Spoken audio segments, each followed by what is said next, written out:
the minute I landed in Belfast and started and reconnected with the crew and started to slip into Stella's shoes, it felt like she's under my skin, and in a good way, and I really enjoy spending time with her, and so it was lovely. It really was.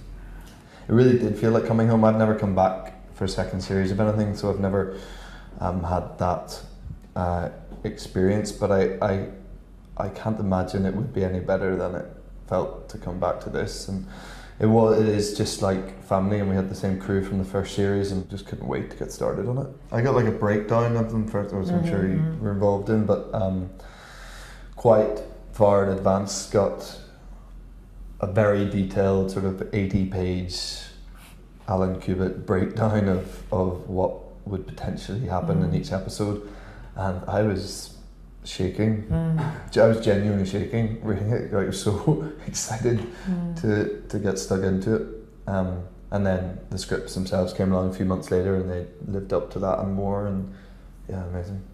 Also because a lot of the the circumstances that both the characters and other characters find themselves in is surprisingly unpredictable.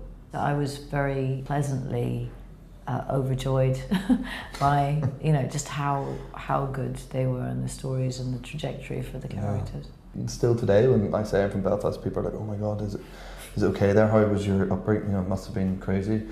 And you're constantly sort of defending it and trying to explain that it's a great place full of brilliant people, and as a geographical place to set this drama. What a great idea, because it just adds an extra thing that people are always in the back of their mind. It already has an energy to it by the fact that it's set in Belfast and everyone knows the history.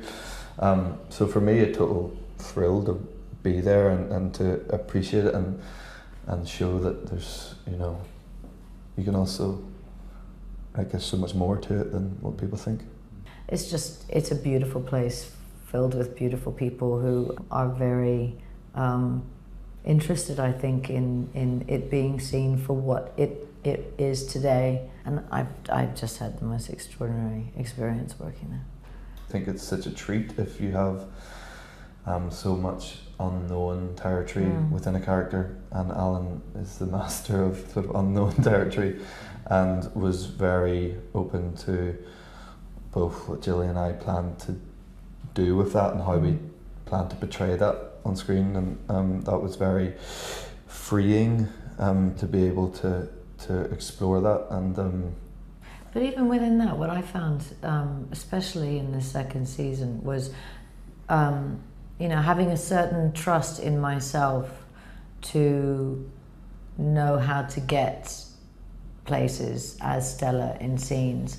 But there were 2 or 3 scenes in this particular series that were really hard work. There was a moment where she's not necessarily really telling the truth and revealing something to somebody else who trusts her and she trusts and needs that relationship. So at what point is she lying? At what point is she being a good detective? At what point, and those, there were a few, 3 specific scenes like that where I all of a sudden couldn't rely on what I usually rely on. That's when I have an opportunity to exist in that world, working with somebody who is an artist like Alan is.